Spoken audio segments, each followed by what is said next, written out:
Welcome back to A Better Memphis. In our efforts for A Better Memphis, we just talked with the Memphis Police Department's Deputy Chief of Uniform Patrol. Now we are joined by the Deputy Chief of Administrative Services, Sharon Cunningham. So welcome to you. You just celebrated 35 years. Just celebrated 35 years of service to the Memphis Police Department and the citizens of Memphis, and it's been an amazing journey. Congratulations. Thank you so much. Absolutely. And Thank you for your service. Thank you. It's been an amazing journey, and I'm very thankful. It's been an amazing journey. Right. All right, let us ask you a question now.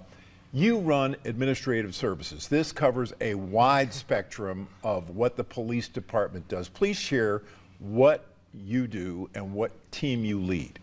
Okay, thank you. It's a good question. So, under the umbrella of administrative services, there's a wide range of areas that include human resources, our finance department, our payroll, property and evidence, just to name a few, our training academy, just to name a few. But the administrative services piece for the department is kind of the undercurrent that supports the entire department. We have very, very essential roles in those prospective areas that support the department in career path advancements, operations, as well as regulation. Right, and I know that dispatch is also under your purview, correct? Dispatchers are also under our. Just curious about what it's been like for your dispatchers with all this winter weather around. I know you guys get 3,500 calls on a regular day. What's it been like since this has started? So during this particular time span, actually the call loads have been a little lower than this time last year.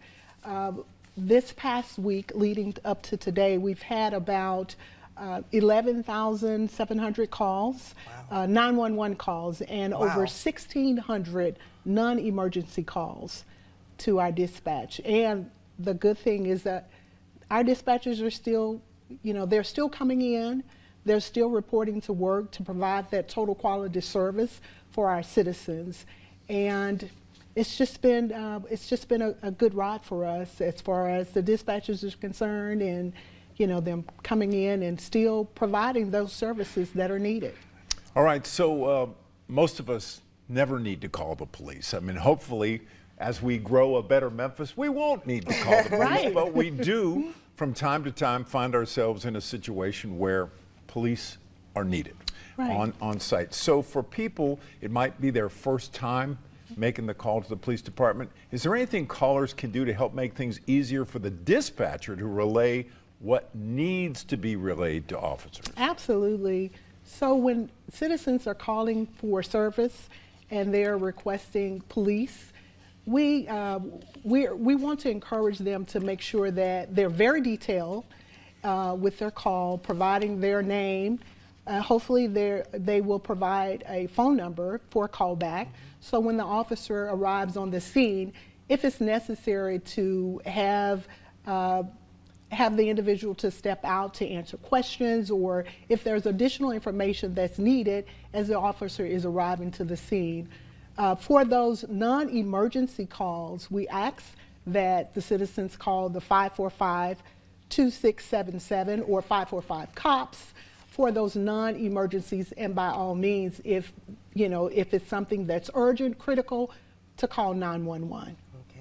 And I know we're about out of time, but I have to ask, 35 years ago when you became a police officer, it wasn't necessarily easy for a woman. Things have changed though, haven't they? Things have changed, and again, as we move into a different era, women are a vital part, and we always have been a vital part.